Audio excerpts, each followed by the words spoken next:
Good morning and welcome back to your Delta News on Fox. We are currently in Pascagoula. That's right. We are on south on the river south this morning. It is a cloudy day out there as well. So if you're traveling this morning to regional areas, do know that you can expect to see plenty of clouds, but we're hoping we get plenty of sun coming a little bit as the day goes on. Love this view right here. Clay, I want to get on one of these boats or barges right here. All right, well, the Mississippi River is right down the road, so maybe after the show, who knows? Real quick, I'm going to do a quick little tropical update, a tour of the tropics, just to give you guys an idea of what's going on. We do have some rain right now into portions of Arkansas and Oklahoma, like I mentioned earlier. Nothing going on in the Gulf, but when we turn our attention over to the Atlantic, we see Tropical Storm Jerry, not very defined anymore, starting to fizzle out a little. Still has 16-mile-per-hour sustained winds. Moving northeastward towards the island of Bermuda, they'll probably get some heavy rains and maybe some wind gusts, but nothing too serious. And then we're taking a look near Puerto Rico. This is Puerto Rico right here in the U.S. and British Virgin Islands, and this is Tropical Storm Karen, 40-mile-per-hour sustained winds. Moving slowly to the northeast, expected to approach Puerto Rico and portions of the Virgin Islands. And there's going to be a flash flood threat with this storm as this heavy rain. And the wind threat's not going to be as high, and neither is the storm surge. The main threat is going to be flash flooding in some of these mountainous areas, villages, so that's something to watch as the storm continues to move to the northward. There's also another storm that I will talk about in just a second, but looking back at Jerry is starting to make a turn into the North Atlantic, and by this weekend it's just going to be an area of low pressure with maybe 30-mile-per-hour sustained winds.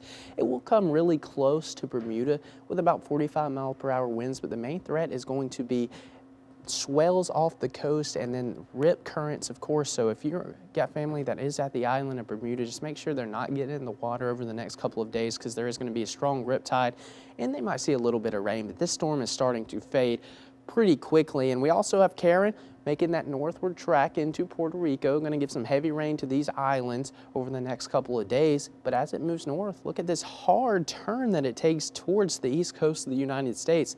And as of now, it's just going to be a stronger tropical storm, but it's unclear if it will actually impact the United States. As of now, it doesn't look like it is going to, but we'll definitely keep an eye on that, as it is expected to at least make that westward turn towards the U.S. And we also have Tropical Storm Lorenzo, who formed pretty recently off the western coast of Africa, expected to strengthen pretty quickly into a Category 3 storm by this weekend. But luckily, this storm is going to be an open water storm.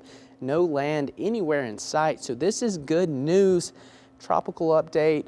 Nothing going on in the Gulf, nothing close to home. We just have this stalled out frontal boundary that's throughout the Delta, which is going to give us an enhanced chance of rain a little bit later on.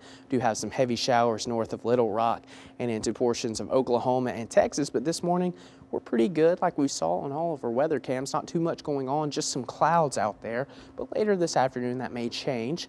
And currently in Greenville, we're at 78 degrees. It's a mild start to the day. You couldn't tell me that it's the second day of fall. It feels more like the second day of summer. Same for Greenwood. We're at 78 degrees, that humidity at 81%, and the dew point's in the lower 70s. So it's a little sticky out there this morning, and for the rest of the region, we're generally in the low to mid 70s, 70 in Tunica, 78 in Greenwood. And along the 20 corridor, we're generally in the mid-70s this morning. So a decent drive to work. And today, like I mentioned, that high is going to be around 90 for the average across the area.